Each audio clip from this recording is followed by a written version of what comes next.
ketika kita mempelajari listrik statis, maka berarti kita akan mempelajari muatan listrik ya. Jadi yang pertama kita bahas adalah mengenai muatan listrik. Nah, sebelumnya secara umum Ustazah akan berikan penjelasan secara singkat mengenai atom ya. Jadi atom itu dia terdiri dari yang namanya proton, neutron, dan elektron. Nah, jadi yang positif ini dia adalah proton, yang negatif adalah elektron, yang ini adalah neutron.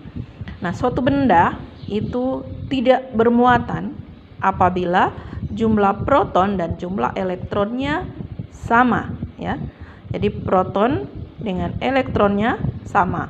Nah, sedangkan suatu benda itu dikatakan bermuatan positif apabila jumlah proton lebih besar dari jumlah elektron, atau kita bisa tuliskan seperti ini ya.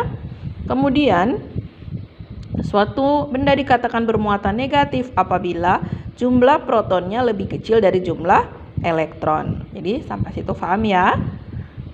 Jadi suatu benda-benda itu akan bermuatan tergantung dari jumlah proton dan jumlah elektron yang dimiliki oleh benda tersebut. Dan ingat bahwa yang ada di kulit atom ini adalah elektron ya. Jadi ketika nanti dia berinteraksi, maka yang bisa pindah-pindah itu, yang bisa berpindah itu hanya elektron, protonnya tetap ya.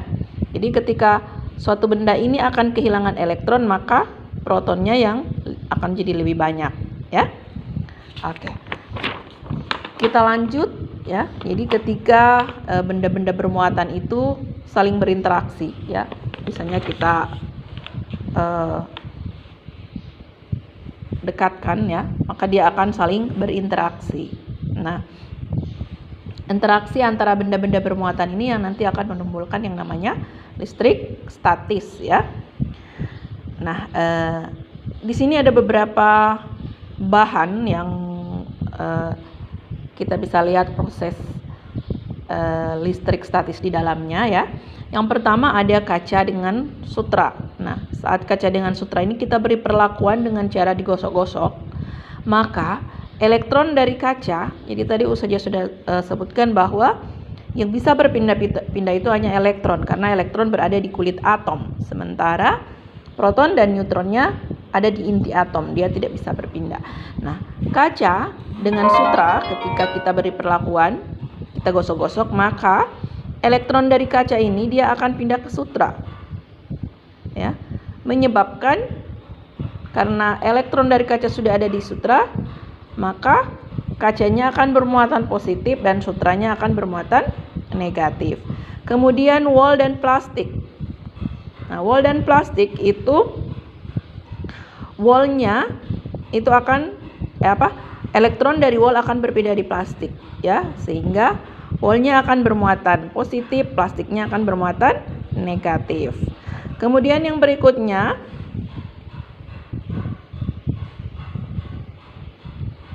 wol dan ebonit. Jadi elektron dari wol itu akan berpindah ke ebonit, sehingga wolnya akan bermuatan positif dan ebonitnya akan bermuatan negatif. Kemudian rambut dan sisir. Nah, rambut di sini adalah rambut kering ya, jangan rambut basah atau rambut berminyak ya. Nah, elektron dari rambut itu akan berpindah ke sisir, sehingga rambut ya, karena elektronnya sudah pindah ke sisir, maka rambutnya sudah jadi positif dan sisirnya bermuatan negatif. Nah, kemudian ketika benda-benda bermuatan ini saling berinteraksi, ketika muatannya sama, misalnya negatif dengan negatif atau positif dengan positif atau negatif dengan negatif, maka yang terjadi adalah tolak menolak. Sementara kalau muatannya tidak sejenis, misalnya positif dengan negatif, ini maka yang terjadi adalah tarik menarik ya. Kita lihat contoh soal.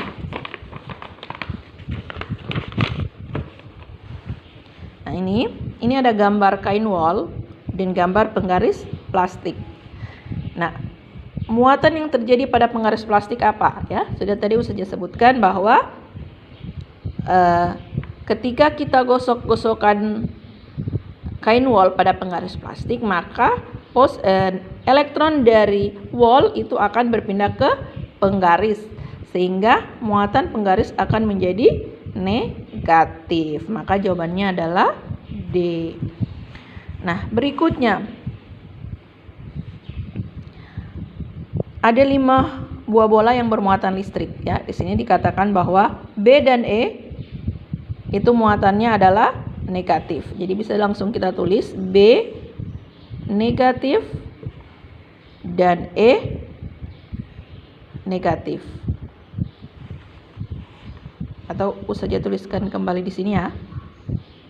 A, B, C, D, E. B dan E negatif. Jadi B negatif, E negatif. Kemudian A dan E tolak menolak. Ya, karena di sini E sudah ada negatif, maka A-nya adalah apa? Negatif. Kenapa? Karena dia tolak menolak, berarti dia sama. Kemudian A dan D tarik menarik. Nah, kalau dia tarik menarik berarti dia berbeda muatannya. Kalau A negatif, maka D adalah apa? Positif. Kemudian yang berikutnya C dan E tarik menarik, ya. Karena E adalah negatif, maka C adalah positif. Maka jawabannya adalah A negatif, C dan D positif. Ya, berikutnya hukum Coulomb, ya. Jadi tadi sudah Ustazah jelaskan. Jadi ketika benda-benda bermuatan itu saling berinteraksi, maka akan terjadi yang namanya gaya. Nah, gaya Coulomb namanya, ya. Nah, gaya Coulomb ini dia, ya, misalnya seperti ini ya.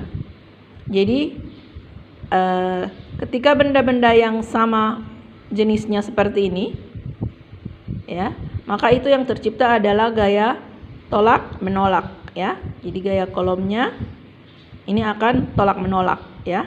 Kemudian jika berlawanan jenis, maka yang terjadi adalah gaya tarik menarik. Nah, dikatakan oleh Coulomb bahwa gaya tarik menarik atau tolak menolak yang tadi antara dua buah benda yang bermuatan, ya, antara dua buah benda yang bermuatan itu berbanding lurus atau sebanding dengan muatan, ya. Jadi kalau di sini ada muatan, misalnya ini Q1, ini Q2.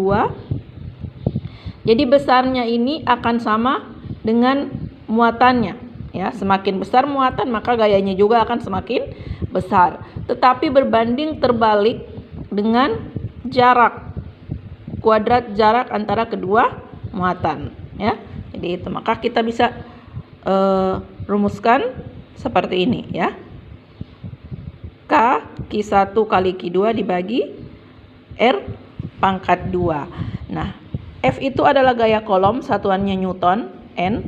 Q1 dan Q2 itu adalah muatan benda 1 dan 2, satuannya adalah Coulomb. Kemudian R adalah jarak, satuannya meter.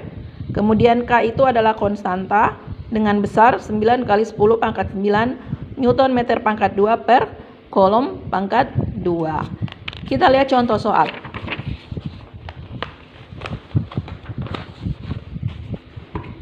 Ya.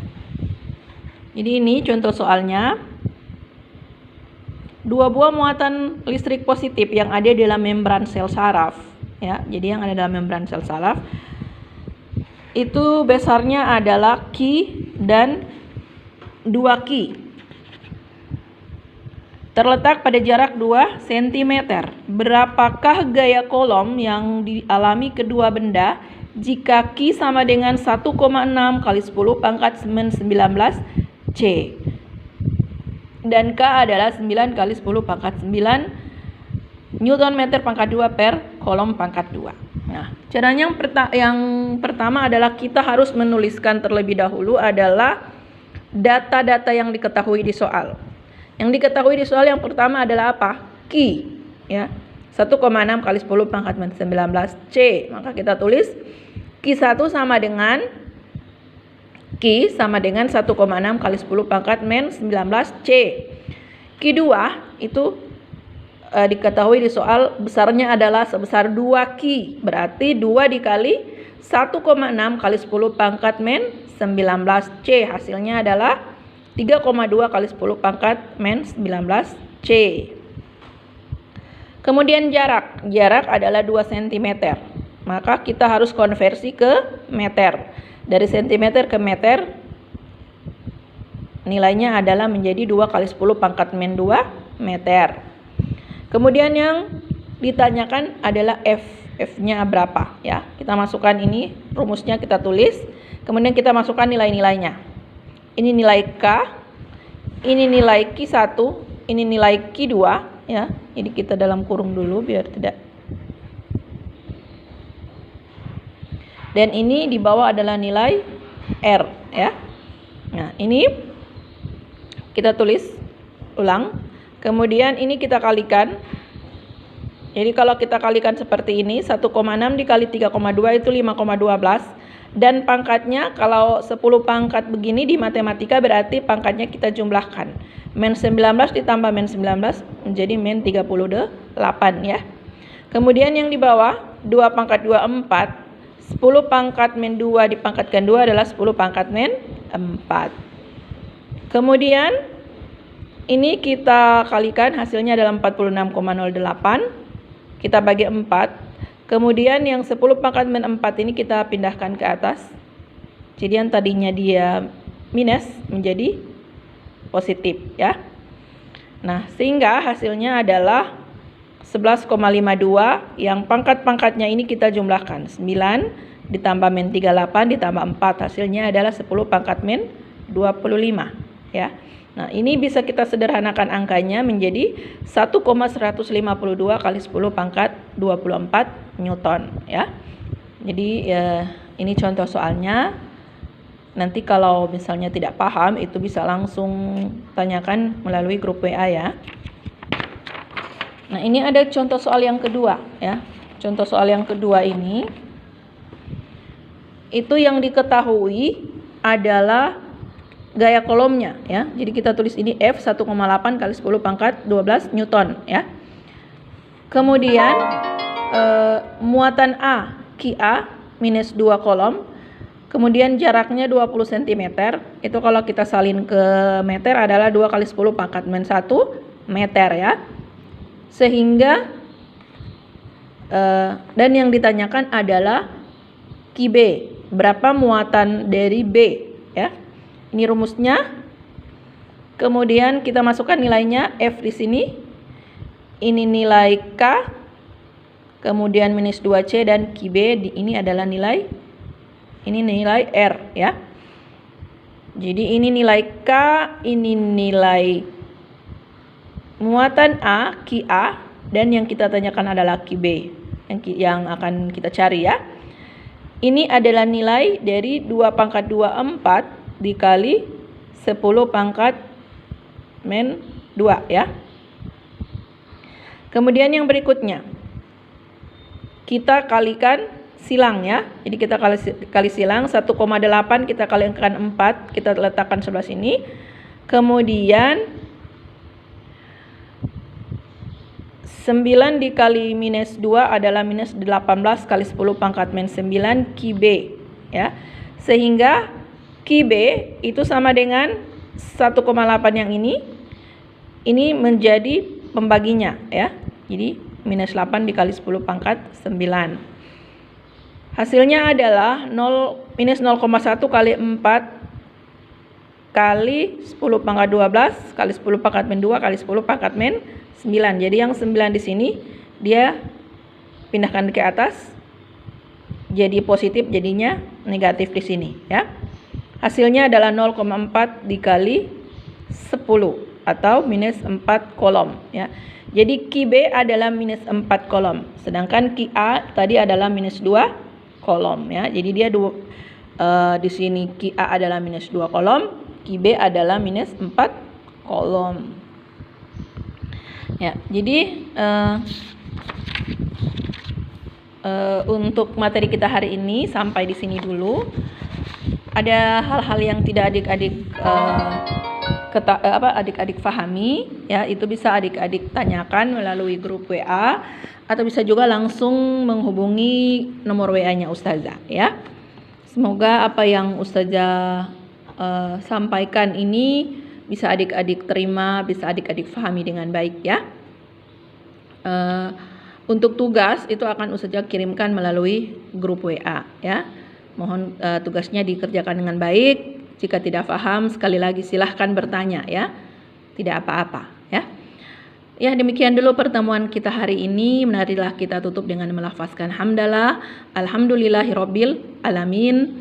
Semoga Allah Subhanahu wa taala senantiasa memberikan kita kesehatan, memberikan kita perlindungan, dan tetap kita doakan semoga keadaan ini akan kembali seperti semula sehingga kita bisa bertatap muka kembali di sekolah kita yang tercinta. Demikian, mohon maaf atas segala kekurangan. Wassalamualaikum warahmatullahi wabarakatuh.